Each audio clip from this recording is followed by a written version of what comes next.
Hello everyone, कैसे हैं आप सभी। आशा करता हूँ आप बहुत अच्छे होंगे। तो उत्तर प्रदेश पुलिस कांस्टेबल का मैथमेटिक्स का पार्ट सेकंड में लेकर आ चुका हूँ। पार्ट फर्स्ट मैं ऑलरेडी करा चुका हूँ। आपको डिस्क्रिप्शन में लिंक मिल जाएगा, आई बटन में भी वीडियो आपको देखने को मिल जाएगी। इस वीडियो के एंड में भी आपको स्क्रीन मिल जाएगी देखने के लिए, जो मैथमेटिक्स का हमारा पार्ट 1 है। रीजनिंग के क्वेश्चन भी आप लगा सकते हैं, क्योंकि उसका भी पार्ट मैंने डाल दिया है। आपको प्ले लिस्ट जाके चेक करनी चाहिए। और पिछले पेपर्स में पूछे गए क्वेश्चन है, उन्हीं के आधार पर मैं क्वेश्चन लेकर आता हूँ। टॉप 10 क्वेश्चन है बच्चों, जो आपके लिए बहुत ही मोस्ट इंपॉर्टेंट है। तो प्लीज़ वीडियो को पूरा देखिएगा। और इस वीडियो में आपको समय बचाने का भी मैं टाइम बताऊंगा, किस तरीके से आप अपना समय बचा सकते हैं, आप एक अच्छा स्कोर कर पाएंगे। सारी बातें इस वीडियो में करने वाला हूं। तो प्लीज़ वीडियो को पूरा देखिएगा और ज़्यादा से ज़्यादा शेयर करिएगा अपने दोस्तों के साथ। तो चलिए बच्चों, ज़्यादा समय ना लेते हुए, टाइम हम आपका बहुत ही कम लेता हूं मैं, इसलिए क्योंकि आपके पास टाइम बहुत कम है। देखिए, आज का हमारा पहला क्वेश्चन है, वर्तमान में गीता और रीता दो बहनें हैं कि उम्र का अनुपात 6:5 है। अब वे 15 साल बाद अपने उनका जो अनुपात हो गया है वो 9:8 हो गया है में बदल जाएगा। तो गीता की वर्तमान आयु, इसमें गीता की वर्तमान आयु पूछिए बच्चों। एक बार लैंग्वेज को जरूर अच्छे से देख लेना है बच्चों। इसके मैं दो तरीके आपको बताऊंगा इस सवाल को करने के। एक तरीका ऐसा बताऊंगा जो बहुत ही अच्छा है और सुटेबल है, आपके सभी ऐसे आयु वाले सवालों में सभी में बच्चों लग जाएगा। तो चलिए देखते हैं बच्चों, जब भी ऐसा क्वेश्चन आए आपको क्या करना है। देखिए, यहाँ पे इसका 6:5 है यहाँ पे, और सेकंड रेशियो यानी 15 साल बाद का जो रेशियो है, ये जो है 15 साल पहला है, और 15 साल बाद का जो रेशियो है बच्चों, यहाँ पे आप देख लीजिए 15 वर्ष बाद का रेशियो है ये। तो ये रेशियो 9:8 हो जाएगा बच्चों। अब ये वाली चीज़ अगर आप समझ गए तो बहुत ही अच्छा है। यहाँ से आप मात्र 3 सेकंड में सवाल निकाल सकते हैं। कैसे बच्चों, देखिए यहाँ पे, देखिए इनका एक बार आपको ये देखना है, 15 साल बाद इनका अनुपात में कोई फर्क आया क्या, इसके अनुपात में कोई फर्क आया क्या। यहाँ पे 3 बढ़ा है, बिल्कुल सही है। यहाँ पे बच्चों देखना है आपको, यहाँ पे कितना बढ़ा है, यहाँ पे भी 3 बढ़ा है। जब ये दोनों चीजें समान चल रही हैं तो हमें कुछ करने की जरूरत नहीं है बच्चों। अगर ये समान है बच्चों तभी ये नियम आपका लगेगा। अगर ये समान नहीं है तो आपका ये नियम लगेगा नहीं लगेगा, आपको समान करना पड़ेगा उसके लिए। लेकिन अगर समान है, अगर मान लिया आपके सवाल में ये समान मिल गया, तो आपको डायरेक्टली कुछ नहीं करना। अब 3 रेशियो यहाँ पे बढ़ा है, 3 रेशियो की वैल्यू कितनी है बच्चों, यहाँ पे 15 है हमारे, उसके हिसाब से हमारे हिसाब से 1 रेशियो की वैल्यू 5 आ गई है।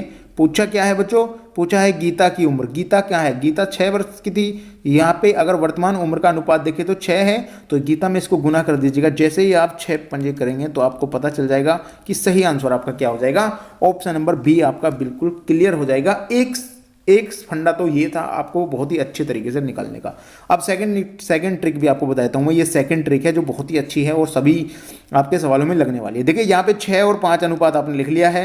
यहाँ पे बीच में आपको 15 साल लिख लेना है, जितने भी वर्ष हैं, 2 हैं, 4 हैं, 10 हैं, कितने भी वर्ष हो बच्चों। उसके बाद यहाँ पे 9:2 आपको 8 कर लेना है। ये ट्रिक आपको बता रहा हूँ। जब इस चीज़ को आप इस तरीके से लिख लेंगे ना, तो आपको एक आइडिया हो जाएगा कि किस तरीके से मुझे ये करना होगा। अब आपको क्या करना है, यहाँ से इसमें देखना है, यहाँ पे इसकी गुना करनी है इस तरीके से। यहाँ पे देख लीजिएगा, यहाँ कितना, इसका कितना अंतर है बच्चों, यहाँ पे 1 का अंतर है। इस 1 की गुना यहाँ पे कर दीजिए, 15 एकम 15 यहाँ पे कर दीजिएगा। अब इनकी मल्टीपल आपस में कर लीजिएगा। 6 अट्ठे कितने होते हैं बच्चों, 48 होते हैं, माइनस यहाँ 9 पंजे 45 होते हैं। कितना बचा बच्चों, यहाँ पे कितना बचा, जो यहाँ बचेगा, ये 3 बचा है बच्चों, 3 यहाँ पे बचा है। इस 3 से इसको भाग दे दीजिएगा, इसको यहाँ पे भाग में रख लीजिएगा। यहाँ पे 3 रख लिया, 3 पंजे 15, 5 हो गया बच्चों, 5 एकम 5 हो जाएगा। अब इस 5 से बच्चों, अब यहाँ से ये चीज़ आपको याद रख लेनी है, क्योंकि बहुत सारे बच्चे यही गलती करते हैं। अब इस 5 में गुना कर दीजिएगा। आप इसमें गुना करेंगे, ये वाली किसकी है, गीता की है, ये रीता की है, तो गीता वाली में गुना करेंगे तो 30 साल आपका आ जाएगा। आपको कोई जोन सी ट्रिक आपको अच्छी लगे वो कर सकते हैं। मैंने फर्स्ट ट्रिक आपको यहाँ बताई है, सेकंड ट्रिक आपको यहाँ बताई है, दोनों में से जोन सी आपको अच्छी लगी वो रख लीजिएगा। मैं आपको बताऊंगा कि बेस्ट आपकी सेकंड वाली है, क्योंकि कोई भी सवाल आ गया, इस सवाल में अगर आपने ध्यान नहीं दिया थोड़ा सा भी, तो प्लीज़ उसमें दिक्कत हो सकती है। तो आपको ऐसा नहीं करना है। अगर आप इस तरीके से नहीं करना चाहते तो तीसरा तरीका भी बता देता हूं बच्चों आपको। तीसरा तरीका क्या होगा, आपको एक्स मानना है। वर्तमान में गीता और रीता की जो आयु है वो 6 है। मान लिया इसकी क्या है, रीता और गीता की मान सकते हैं आप। यहाँ पे 6 वर्ष हो गया इनका, 6 साल हो गया। यहाँ पे आप मान सकते हैं गीता की जी लगा सकते हैं, यहाँ पे रीता मान सकते हैं। 6 हो गया यहाँ पे, 6x में यहाँ पे मान लेता हूँ। उसके बाद रीता की क्या है, यहाँ 5x मान लेता हूँ मैं। बोला है 15 साल बाद, ये 15 साल बाद है बच्चों, तो 15 साल ये भी तो बढ़ेगी बच्चों, 15 साल ये बढ़ेगी। अब क्या हो गया, इनका अनुपात जो है चेंज हो गया है। अनुपात क्या हो गया बच्चों, दोनों का अनुपात हो गया यहाँ पे 9:8, तो आप यहाँ पे रख दीजिएगा इनको 9:8 में रख देंगे।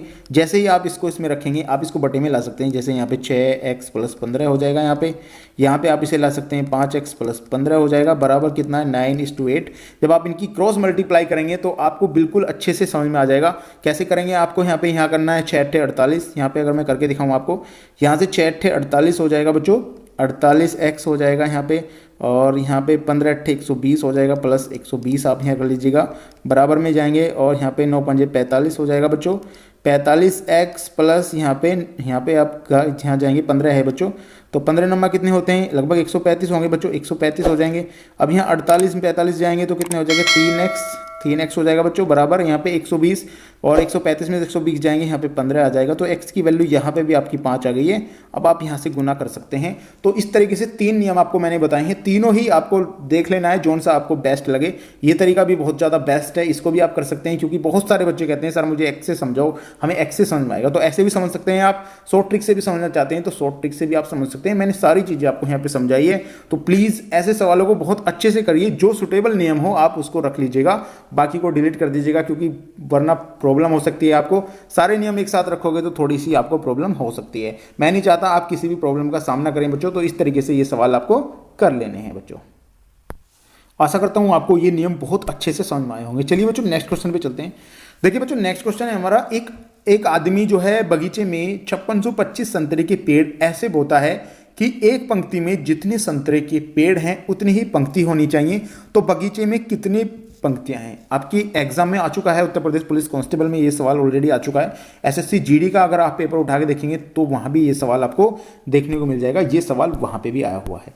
तो कैसे करते हैं बच्चों, एक बार आप समझ लीजिएगा। यहाँ पे अगर आपका कॉन्सेप्ट क्लियर है, मैं आपको पहले भी बता चुका हूं, अगर आपका कॉन्सेप्ट क्लियर है तो आप सभी सवालों को एक अच्छे तरीके से सोच सकते हैं और उन्हें अच्छे तरीके से कर पाते हैं बच्चों। एक आदमी चाहता है कि मैं जितने संतरों के पेड़ लगाऊं उतनी ही उसमें पंक्ति होनी चाहिए। यानी कि अगर मैं x संतरे के पेड़ लगाता हूं तो x ही बच्चों क्या होंगे, उसमें x ही उसमें पंक्तियां होनी चाहिए। तो यानी कि मुझे पता चल गया यहाँ पे मुझे x² चाहिए। कैसे चाहिए, अगर मैं यहाँ पे 7 पेड़ लगाता हूँ तो मुझे यहाँ पे भी 7 पेड़ लगाने होंगे। ये समझ रहे हैं, यानी हर पंक्ति में मुझे 7 पेड़ लगाने हैं। तो आप समझ सकते हैं 7 × 7 = 49 हो गया, यानी x² हो गया। x² की वैल्यू कितनी दे रखी है बच्चों, आपको 5625 दे रखी है। जब आप x² यहाँ पे इसका ये खत्म करेंगे तो इसका अंडर आपको करना पड़ेगा। तो x की वैल्यू बच्चों कितनी आ गई, आपको डायरेक्टली देखना है। जब आपके पास पीछे 25 आ जाए तो ये तो हो ही नहीं सकता बच्चों यहाँ पे, क्योंकि यहाँ पे तो वर्ग आ ही नहीं सकता। तो ऑलरेडी 75 आ गया, यानी 75 आपका सही आंसर हो जाएगा। यहाँ पे 75 आपका सही आंसर हो गया। आपको कुछ भी करने की जरूरत नहीं थी, 1 सेकंड में ये सवाल निकल के बिल्कुल सही तरीके से आप अपना गोला भर सकते थे, आप अपने खाते में इस सवाल को जोड़ सकते थे। कुछ नहीं करना है, ऐसे सवाल और भी आप देख सकते हैं, बहुत ही अच्छे से ईजी तरीके से आप इन्हें कर पाओगे, और मैं चाहता हूं आप अच्छे से कर पाएं ये सवाल। चलिए बच्चों नेक्स्ट क्वेश्चन को देख लेते हैं। देखिए नेक्स्ट क्वेश्चन है आपका, एक चुनाव में एक उम्मीदवार को कुल वोटों का 42% मिला, यानी कुल वोट जो गिरे थे उसका 42% एक उम्मीदवार को मिल गया है। अन्य उम्मीदवार ने उसको 320 वोटों से हरा दिया। तो कुल वोटों की संख्या बतानी है बच्चों। इसमें कई बार ऐसा सवाल बन जाता है जिसमें बच्चा थोड़ी प्रॉब्लम में आ जाता है। मैं आपको एक सिंपल तरीका बताऊंगा जिससे कि आप बहुत अच्छे से इन सवालों को कर पाएंगे। देखिए आप एक चीज सोचिए, एक चुनाव में जो है उम्मीदवार 2 उम्मीदवार थे। अगर 3 उम्मीदवार होते तो ये बिल्कुल कहता कि 3 उम्मीदवार हैं, लेकिन इसने कहा नहीं है, इसने कहा एक चुनाव में एक उम्मीदवार को मिले, तो यानी कि दूसरा भी उम्मीदवार होगा उसमें। अब पहला उम्मीदवार यानी फर्स्ट उम्मीदवार जो है ये वाला, इसको कितने वोट मिले हैं बच्चों, यहाँ पे 42% वोट इसको मिल चुके हैं। बच्चों मैंने आपको एक चीज बताई थी, परसेंटेज में हमेशा 100 आपको मानना है। सेकंड की बात करता हूं, जो सेकंड उम्मीदवार था यानी दूसरा जो बंदा था उसको कितने मिले होंगे बच्चों, उसको 58% मिले होंगे या नहीं मिले होंगे। यहां तक किसको दिक्कत है, अगर बच्चा यहां तक चीजें आप समझ पा रहे हैं ना, तो आप बहुत ईजी तरीके से आप सवालों को निकाल सकते हैं। भाई एक चुनाव में 2 उम्मीदवार हैं तो 100 में से 42 वोट उसको मिल गई, तो 58 वोट दूसरे को मिले होंगे नहीं मिले होंगी। अगर आप ये कॉन्सेप्ट समझ गए तो आप गारंटी इस सवाल को बहुत ही अच्छे से कर पाएंगे। अब कह रहा है अन्य उम्मीदवार ने उसको 320 वोटों से हरा दिया, यानी कितने से हरा दिया बच्चों, 320 वोटों से हरा दिया है बच्चों। ये देखिए यहाँ पे हराया है ये। अब एक बात बताइए मुझको, मैं हमेशा अपने सवाल करने का तरीका कुछ अलग रखता हूं, औरों से अलग है मेरा तरीका। एक चीज समझिए आप, अगर यहाँ पे ये 320 से हराया है बच्चों, परसेंटेज में कितने से हराया ये देख लीजिएगा आप। परसेंटेज में भी तो हराया होगा भाई, यहाँ तो वोटों में हरा दिया, परसेंटेज में कितने से हराया है, तो मुझे यहाँ पे पता चल रहा है कि परसेंटेज में 16 से हरा दिया है, यानी 16% से हरा दिया है बच्चों। तो उसके हिसाब से क्या है, 320 वोट हमारे हिसाब से कितना है 16%, उसके हिसाब को अपने हिसाब से बच्चों भाग दे दो, तो 1% का मान आ जाएगा। अगर आप 100 से इसको गुना कर दोगे तो 100% का मान आ जाएगा। 16 दूनी 32 हो जाएगा, तो 32 यहाँ पे हो जाएगा, तो आपका सही आंसर हो जाएगा 30 यहाँ पे लग जाएगी। तो सही आंसर हो जाएगा, टोटल वोट की पूछी है इन्होंने, पूछा है कुल पड़े वोटों की संख्या कितनी है, तो सही आंसर हो जाएगा ऑप्शन नंबर बी आपका यहाँ पर राइट हो जाएगा। किस बच्चे को दिक्कत है इन सवालों को समझने में, एक बार दोबारा से समझा रहा हूँ आपको। यहाँ पे एक उम्मीदवार को 42% वोट मिली, दूसरे उम्मीदवार को 58% वोट मिली, तो एक उम्मीदवार ने दूसरे उम्मीदवार को 16% वोटों से हरा दिया, परसेंट वोटों से हराया। लेकिन वोटों से कितने से हराया, 320 से हराया। उसके हिसाब को अपने हिसाब से मैंने यहाँ पे भाग दे देता हूँ, तो आपका सही आंसर हो जाएगा 200, और इसमें 100 की गुना कर देता हूँ, यहाँ पे 20 हो जाएगा, 200 की गुना कर देता हूँ तो 2000 आपका हो जाएगा। तो कुल वोटों की संख्या पूछी है बच्चों, तो 2000 वोटों की संख्या थी। आशा करता हूँ आपको बहुत अच्छे से समझ में आ रहा होगा। अगर समझ में आ रहा हो ना बच्चों तो प्लीज़ एक लाइक करके जरूर जाना। चलिए बच्चों नेक्स्ट क्वेश्चन पे चलते हैं। देखिए नेक्स्ट क्वेश्चन है आपका, देखिए एक चिड़ियाघर में हिरन एवं बाज हैं, यदि कुल उनके सिरों की संख्या देखते हैं तो 90 सिर हैं तथा 224 पैर हैं, तो हिरन की कुल संख्या आपको बतानी है। बच्चों ऐसे सवाल भी जनरली एग्जाम में बन जाते हैं। आपको 2 तरीके बताऊंगा, दोनों तरीके में से जो भी आपको बेस्ट लगे आप उसको रख सकते हैं। मुझे तो दोनों ही बेस्ट लगते हैं, जैसा भी आपको समय लगे, अगर आपको लगता है कि मैं अच्छे तरीके से निकाल सकता हूँ तो उसी नियम को आप लगा सकते हैं। कि किस तरीके से करेंगे बच्चों, एक चिड़ियाघर में हिरन है, पहले मैं आपको लॉन्ग टाइप बताता हूँ। एक चिड़ियाघर में हिरन एवं बाज हैं। देखिए हिरन हो गई, यहाँ पे आपको हिरन लिख लेना है, यहाँ पे हिरन लिख लिया आपने, हिरन लिख ली। हिरन के बाद यहाँ पे बाज लिख लेना है आपको, बाज। अब बताया जा रहा है कि पूछा क्या है, हिरन पूछा है। अगर हिरन पूछा है तो हिरन को x मान लीजिएगा, और इसको क्या मानेंगे बच्चों, यहाँ पे 90 यानी कि 90 सिर हैं टोटल। सिर तो एक एक ही होंगे ना सबके, इसमें से -x आप हटा दोगे तो आपको हिरन मिल जाएंगे। अब हिरन के कितने पैर होते हैं बच्चों, 4 पैर होते हैं, और कबूतर के या बाज के जो भी आपसे पूछा जाए इसके 2 पैर होते हैं। अगर इन दोनों को मैं यहाँ पे जोड़ देता हूँ तो मुझे पता चल रहा है 224 यहाँ पे मुझे पैरों की संख्या यहाँ पे प्राप्त हो रही है। यदि आप इसे सोल्व करने में समर्थ हैं तो कर सकते हैं, वरना मैं आपको करके दिखा रहा हूँ।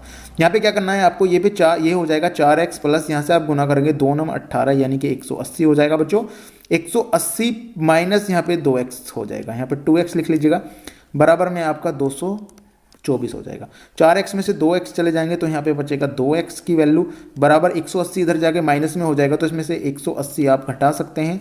कितना बचेगा बच्चों, 44 यहाँ पे बच जाएगा। अब x की वैल्यू कितनी आ गई बच्चों, 22 आ गई। अब 22 आपसे पूछा, आपने x क्या माना था, आपने हिरन माने थे, तो हिरन की संख्या आपकी आ गई, आपका सही आंसर हो जाएगा 22। अगर आपसे बाज की संख्या पूछी जाए तो बाज को x मान लीजिएगा, यहाँ पे 4 की गुना कर दीजिएगा। आप किसी भी तरीके से कर सकते हैं। ये ट्रिक नंबर फर्स्ट थी हमारी, ट्रिक जिसे हम बोलते हैं long method, trick number first है। एक नियम तो आपका ये था।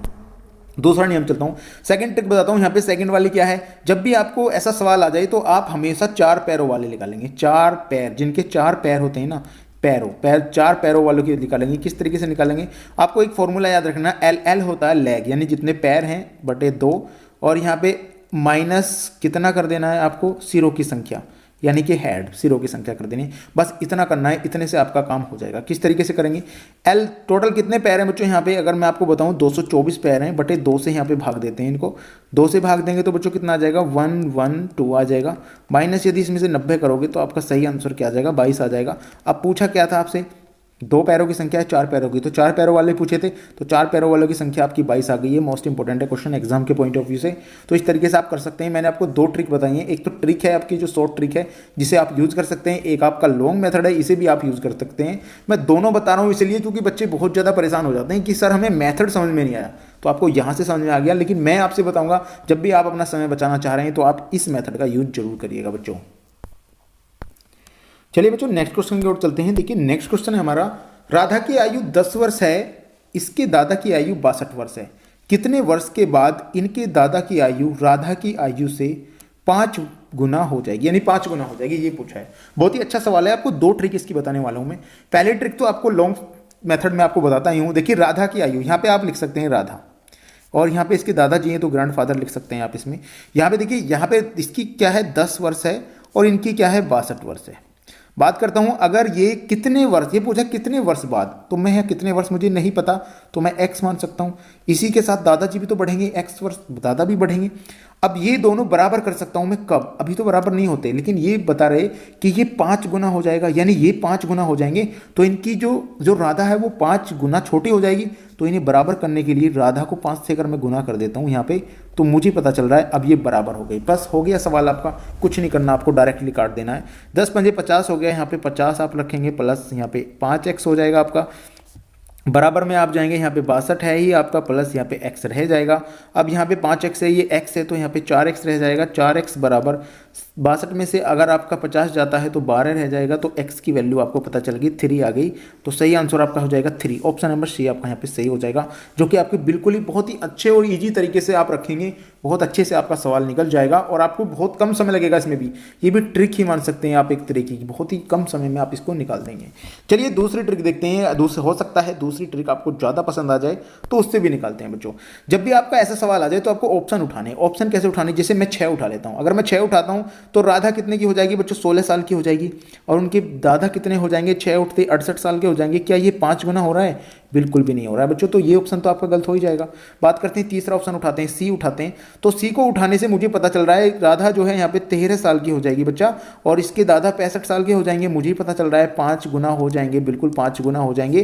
तो ये आंसर बिल्कुल सही है, ऑप्शन नंबर 3 आपका बिल्कुल सही हो जाएगा। तो आप ऑप्शन से भी कर सकते हैं, लेकिन जो बच्चा ऑप्शन से नहीं जाना चाहता तो आप डायरेक्ट ट्रिक के भी इस सवाल को निकाल सकते हैं और अपना एक अच्छा स्कोर अचीव कर सकते हैं बच्चों। चलिए बच्चों नेक्स्ट क्वेश्चन चलते हैं। देखिए नेक्स्ट क्वेश्चन है हमारा, 2 अंगूठियां और 4 चूड़ियों का मूल्य रुपए है 25,455 रुपए है, तो 6 अंगूठियों और 12 चूड़ियों का मूल्य कितना होगा। इसमें भी आपको 2 ट्रिक आपको बताने वाला हूं मैं।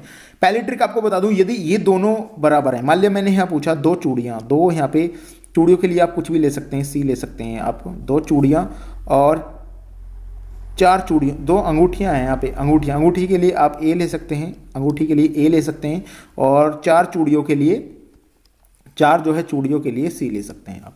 उसके बाद पूछा है इसने 6 अंगूठियां और आपका 12 चूड़ियों के लिए क्या आपका होने वाला है, ये पूछा है। यहाँ पे इन्होंने बताया है कि इसका जो है 25, यहाँ पे दोनों का मैं जोड़ देता हूँ यहाँ पे, क्योंकि सबका मेल जुड़ा हुआ है। यहाँ पे 25,455 है बच्चों, तो यहाँ पे आपको बताना है।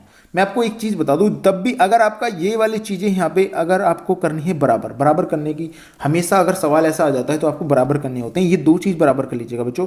अगर यहाँ पे आप बराबर करना चाहते हैं, यहाँ पे अगर बराबर करना चाहते हैं तो 3 की गुना कर देंगे आप, यहाँ 4 या 12 हो जाएगा। उससे भी आप इसको कर सकते हैं। किस तरीके से, यहाँ पे अगर आप यहाँ पे जाएंगे तो इसमें यहाँ 6 हो जाएगा, यहाँ पे अगर गुना करेंगे इसकी यहाँ पे 3 में गुना कर देंगे तो 3 करते ही यहाँ पे कितना हो जाएगा बच्चों, 6 हो जाएगा, और यहाँ पे ये 12 हो जाएगा। ये दोनों चीज़ बराबर हो गई हैं बच्चों। अगर आपको ऐसा सवाल मिले कि यहाँ दोनों चीज़ बराबर ना हो तो आपको ये कर लेना है। अगर दोनों चीज़ बराबर हो जाएंगी तो आप क्या करेंगे, 6 अंगूठियों का आप सीधा निकाल देंगे यहाँ से। लेकिन एक चीज़ मैं आपको बता दूं, अब ये आ गया यहाँ पे तो इसका भी 3 गुना कर दो बच्चों, आपका सही आंसर आ जाएगा। 6 और 12 का तीनों का आपका सही आंसर आ जाएगा। कितना आ जाएगा बच्चों, देख लीजिएगा, यहाँ पे 25 75 और आपका लगभग यहाँ पे 76365 आपका आ जाएगा। मोस्ट इंपॉर्टेंट है, बहुत ही अच्छे इजी तरीके से आपने ये कर लिया। लेकिन एक चीज़ और बता दूं आपको बच्चों, मैं एक सेकंड ट्रिक आपको बताने वाला हूं यहाँ पे, जो आपकी बिल्कुल समझ में आ जाएगा। है यही ट्रिक, यहाँ से ही निकली है वो ट्रिक, यहाँ से ही निकल के आई है। लेकिन ये ट्रिक आपको पता होनी चाहिए कि किस तरीके से बराबर किया जाता है सवालों को, क्योंकि हो सकता है हर बार ये दोनों बराबर ना आए। अगर ये बराबर आ जाते हैं, जैसे यहाँ पे 2A है बच्चों और यहाँ पे 4C हो गया, यहाँ पे कितना है 6A हो गया और यहाँ पे 12C हो गया। आपको ये देखना है ये इसका कितना गुना है, 3 गुना है बच्चों। ये इसका कितना गुना है, 3 गुना है। तो कुछ करने की जरूरत नहीं, ये समान है यदि, तो आपको कुछ करने की जरूरत नहीं। आपको 25,455 का 3 गुना कर देना है बच्चों, इसका भी 3 गुना कर दीजिएगा। सही आंसर आपका हो जाएगा ऑप्शन नंबर डी। कुछ करना ही नहीं है बच्चों। ऐसे सवालों को अगर आपने कॉन्सेप्ट समझ लिया ना, एक कॉन्सेप्ट होता है, वो कॉन्सेप्ट अगर समझ गए तो आप बहुत ईजी तरीके से अपने सवालों को कर पाएंगे बच्चों। और मैं चाहता हूं आप कॉन्सेप्ट समझे ताकि आप अच्छे से अच्छे सवाल को कर पाएं, एक अच्छा स्कोर आप खड़ा कर पाएं अपने पेपर में। तो मैं यही चाहता हूं बच्चों। अगर बच्चों आपको वीडियो पसंद आ रही है ना, तो प्लीज़ एक लाइक जरूर करके जाना, क्योंकि बहुत सारे बच्चे वीडियो देख के चले जाते हैं लेकिन लाइक नहीं करते हैं। अगर आप लाइक करेंगे तो मुझे बहुत ज़्यादा मोटिवेशन मिलेगा, और अगर मुझे मोटिवेट मिला तो मैं आपके लिए बहुत अच्छी वीडियो लेकर आने वाला हूं। चलिए बच्चों नेक्स्ट क्वेश्चन की ओर चलते हैं। देखिए नेक्स्ट क्वेश्चन है हमारा, एक कार्यालय में काम कर रहे पुरुषों और महिलाओं का अनुपात 5:9 है। यदि महिलाओं की संख्या पुरुषों की संख्या से 440 अधिक है तो कार्यालय में काम करने वालों की कुल संख्या इन्होंने पूछा है। इसमें बच्चों दो ट्रिक आपको बताऊंगा मैं यहाँ पे। पहली ट्रिक है, यहाँ पे पुरुष हैं तो आप पुरुष लिख लीजिएगा, महिला है तो वुमेन आपको यहाँ पे रख लेनी है। तो यहाँ पे मुझे पता चल रहा है ये 5 है, ये 9 है बच्चों। यहाँ पे भी x मान लेंगे हम, अनुपात में x बांधते ही हैं। और इनकी जो संख्या है वो कितनी है बच्चों, 440 यानी कि अधिक है। यहाँ से इसको अगर मैं देखता हूँ तो 440 यहाँ पे अधिक हो जाएगा। तो हमारे हिसाब से कितना है, 5x में से 9x गया, 2x बचेगा बच्चों। 2x बराबर कितना है, 440। माइनस का बच रहा है यहाँ पे, हालांकि आप समझ सकते हैं माइनस का है, लेकिन माइनस का कोई वैल्यू यहाँ पे नहीं है ताकि माइनस में आपका आंसर आए। तो यहाँ से अगर आप निकालेंगे 2 दूनी 4, तो x की वैल्यू आपकी 222 आ गया बच्चों। पूछा है काम करने वाले की कुल संख्या, तो कुल कितने हैं, ये 5 हैं, ये 9 है, तो 9 और 5 14 हो जाएंगे बच्चों। जब 14 से आप यहाँ पे गुना करेंगे तो मेरे हिसाब से आपका सही आंसर आ जाएगा ऑप्शन नंबर सी, यहाँ पे 3080 आपका सही आंसर आ जाएगा। 14 दूनी 28, हाँ बिल्कुल सही आपका ये वाला आंसर आ जाएगा। एक ट्रिक तो ये है बच्चों, ये ट्रिक कब काम आती है, यदि आपसे बताया जाए कि दोनों का गुणनफल 444 था, तो आपको ये सवाल जरूर पता होना चाहिए, क्योंकि x की वैल्यू अभी तो घट गई है, उसमें क्या होता है x स्क्वायर हो जाता बच्चों। तो आपको यहाँ से वो सवाल बहुत अच्छे से निकाल पाते हैं आप। चलते हैं सेकंड ट्रिक के ऊपर। सेकंड ट्रिक होती है, जब भी ऐसी चीज आए घटाएं जोड़, अगर जोड़ घटा आ गई तो आप सेम कर सकते हैं। क्या करते हैं, यहाँ पे अगर देख रहे हैं आप, यहाँ से 5 में से आप यहाँ पे 9 घटाइए, जो आएगा 2 आ गया, यहाँ पे 2 खाली 2 आ गया। 2 से आप इसको कितना अधिक है, मेरे हिसाब से करोगे तो आप बहुत अच्छे से कर पाओगे। देखिए उसके हिसाब से 440 अधिक है, मेरे हिसाब से कितना अधिक है बच्चों, 2 अधिक है। उसके हिसाब को अपने हिसाब से भाग दे दो तो 1% की वैल्यू आ जाएगी। टोटल वैल्यू निकालनी है, 14 से गुना कर दीजिएगा, क्योंकि 9 और 5 14 दोनों को जोड़ के गुना कर दोगे तो आपके हिसाब से वैल्यू आ जाएगी। और आप इसमें आपके हिसाब से वैल्यू क्या रहने वाली है बच्चों, 3080 रहने वाली है, जो कि मोस्ट इंपॉर्टेंट है आपके एग्जाम के पॉइंट ऑफ व्यू से। अगर आप एग्जाम में बैठ गए और आपको सवाल दिख गए ना, तो आप उधेड़ दोगे सवालों का धुआं कर दोगे बच्चों। ऐसे तरीके से बता रहा हूं ना, कोई भी सवाल निकलना नहीं चाहिए आपसे। चलिए बच्चों नेक्स्ट क्वेश्चन की ओर लेके चलता हूं मैं आपको। देखिए नेक्स्ट क्वेश्चन है, ये क्वेश्चन अभी आपको मैं समझा के आ रहा हूं। देखिए आर और एस की वर्तमान आयु क्रम से कितनी है बच्चों, यहाँ पे कितनी है 5, आर और एस यहाँ पे आप डाल लीजिएगा। यहाँ पे कितनी है 5 है, 5x है और 6x है बच्चों। यहाँ पे अगर मैं बात करता हूँ 7 वर्ष बाद यहाँ पे प्लस 7 वर्ष बाद कितने हो जाएंगे बच्चों, यहाँ पे भी x + 7 आप रख सकते हैं। कितना अनुपात हो जाएगा बच्चों, इनका दोनों का अनुपात भी आपको रख लेना है बच्चों। तो अनुपात इनका कितना हो जाएगा, 6:7 हो जाएगा।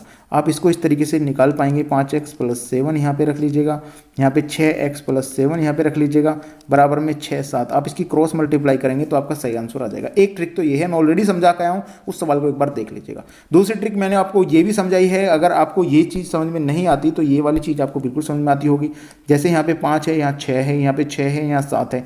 यहाँ देखिए कितने का अंतर है, 1 का है, यहाँ भी 1 का है, तो कुछ करने की जरूरत नहीं है। 1 की वैल्यू कितनी है बच्चों, 7 है, तो यहाँ पे अपने हिसाब से भाग दीजिएगा, 7 आ जाएगा। क्या पूछा है आपसे आर की वैल्यू पूछी है, आर की वैल्यू में गुना कर दीजिएगा बच्चों। 7 × 5 = 35। ऑप्शन नंबर आपका यहाँ पे 35 ए में है, ऑप्शन नंबर ए बिल्कुल सही हो जाएगा। आप दोनों में से कोई सा भी तरीका यूज करके अपने सवाल को बहुत अच्छे से निकाल सकते हैं बच्चों। चलिए बच्चों नेक्स्ट क्वेश्चन देख लेते हैं। देखिए नेक्स्ट क्वेश्चन है आपका, किसी संख्या के 2 अंकों का योग 13 है और यदि उन संख्या से 9 घटा दिया जाए तो उसके जो है अंक परस्पर पलट जाते हैं। कहने का मतलब क्या है, दो संख्याओं का योग जो है x + y का योग क्या है बच्चों, 13 हो सकता है यहाँ पे, ठीक है। यदि इस संख्या के से 9 घटाया जाए, इन संख्याओं से 9 घटा दिया जाए, यानी x और y 2 से यहाँ से 9 घटा दिया जाए तो उसके अंक पलट जाते हैं बच्चों। अंक जो है y + x हो जाते हैं या yx हो जाते हैं, ठीक है, ये कहना चाह रहा है। ऐसे सवालों को जनरली आपको करना चाहिए किससे, ऑप्शन से करना चाहिए। देखिए पहले देखना है यहाँ से 13 से कौन सी विभाजित है, अंकों का योग 13 कौन से का है, 8 7 15 है, ये तो हो ही नहीं सकता बच्चों। 7 × 13 8 7 15 हो गया यहाँ पे, क्योंकि 8 7 15 है तो हो गया, ये भी नहीं हो सकता बच्चों। अब 50% चांस है, तो पहला ही उठा के देख लेते हैं। दोनों का योग आपका क्या है 76, यानी कि 13 हो गया। इसके अंकों का योग कितना हो गया बच्चों, 13 हो गया। अगर मैं जोड़ता हूँ 7 + 6 तो 13 हो गया बच्चों, बिल्कुल सही है ये तो। अगर 7 6 में से -9 यहाँ पे घटाता हूँ मैं तो 16 में तो 9 गए 7, यहाँ पे कितना 6, तो मुझे पता चल गया इसके अंकों का योग पलट गया। तो ऑप्शन नंबर ए आपका यहाँ पे सही हो जाएगा। बच्चा किसी को दिक्कत है ना इस सवाल में तो कमेंट जरूर कर दीजिएगा, क्योंकि ऐसे सवाल यदि आप गलत करेंगे ना तो आप अपने करियर के साथ खिलवाड़ कर रहे हैं। ऑप्शन से करना है, जाते ही आपका सवाल बिल्कुल सही से निकल पाएगा बच्चों। चलिए बच्चों नेक्स्ट क्वेश्चन देख लेते हैं। आपका बहुत कम समय लेता हूं मैं इसलिए। देखिए ए तथा बी की आय का अनुपात 2:3 है और उनकी व्यय का अनुपात 1/2 है, यानी 1:2। बटे का मतलब समझ रहे हैं आप, अनुपात का मतलब भी बटे होता है। यदि इनमें से प्रत्येक की बचत 1200 रुपये हो बच्चों, तो ए की आय आपको बतानी है। आपको सिंपल तरीका बताऊंगा, इसमें बहुत सारे बच्चे कन्फ्यूजन में आ जाते हैं। देखिए ए और बी दो आदमी हैं यहाँ पे, और एक 2 रुपये जो है ये क्या है इसका, यहाँ पे ये क्या है आय, इनकी आय है। ये 2 रुपये कमाता है, ये 3 रुपये कमाता है, ये है कमाना, यहाँ पे इसने कमाए। बात करते हैं खर्चा। खर्चा क्या करता है, ये 1 रुपया करता है, ये 2 रुपये करता है, ये है खर्चा। खर्चा मतलब जो हमने व्यय कर दिया, खत्म कर दिया, ये करता है ये। अब यहाँ पे देखिए आपको क्या है, अगर ये 2 रुपये कमाता है, 1 रुपये खर्च कर देता है तो कितना बचाता है, 1 रुपया बचाता है। ये 3 रुपये खर्च करता कमाता है, 2 रुपये खर्च करता है तो 1 रुपया बचाता है। पूछा है प्रत्येक, यहाँ पे ये सारी चीज़ें आपको समझ लेनी है सवाल में। अगर आपने प्रत्येक की बचत नहीं देखी ना तो सवाल गलत हो जाएगा। तो प्रत्येक की बचत कितनी है, 1 रुपया है बच्चों, इसकी भी 1 रुपया है, तो उसके हिसाब से कितनी बचत है बच्चों, उसके हिसाब से हमारी 1200 रुपये बचत है, और हमारे हिसाब से कितनी बचत है, 1 रुपया, उसके हिसाब को भाग दे देंगे तो 1200 रुपये बचत आ जाएगी बच्चों। पूछा क्या है, ए की आय कितनी है, ए एक दिन में 2 रुपये कमाता है, हमारे हिसाब से 2 रुपये कमाता है, और उसके हिसाब से 2 रुपये कमाता है, हमारे हिसाब से 1200 रुपये कमाता है। गुना कर दीजिएगा बच्चों, कितनी हो जाएगी, 12 दूनी 2400 रुपये हो जाएगी। ऑप्शन नंबर डी आपका यहाँ पे सही हो जाएगा। ऑप्शन नंबर डी आपका बिल्कुल राइट है। किस बच्चे को समझ में नहीं आया ये सवाल, ऐसे सवाल जनरली बन जाते हैं एग्जाम में और आप गलत कर सकते हैं उनको, तो प्लीज़ ऐसे सवालों को बिल्कुल भी गलत ना करिएगा। बहुत ही अच्छे से आपको समझाया मैंने, बहुत अच्छे से करना है। तो गाइस ये थी आज की हमारी वीडियो पसंद आई तो प्लीज़ लाइक कर देना और चैनल को सब्सक्राइब जरूर कर लेना, क्योंकि आने वाली वीडियो आप तक पहुंच जाएगी और आपको प्लेलिस्ट में हमारी सारी वीडियो मिल जाएंगी। तो प्लीज़ एक बार जाकर जरूर चेक करिएगा यदि आप उत्तर प्रदेश पुलिस कांस्टेबल की तैयारी कर रहे हैं। और आप हमें टेलीग्राम चैनल पे फॉलो कर सकते हैं, इंस्टाग्राम पे फॉलो कर सकते हैं, फेसबुक आईडी भी हमारी है, वहाँ पे भी जाकर आप हमें फॉलो कर सकते हैं। तो ठीक है, मिलते हैं नेक्स्ट वीडियो में, तब तक के लिए गुड बाय।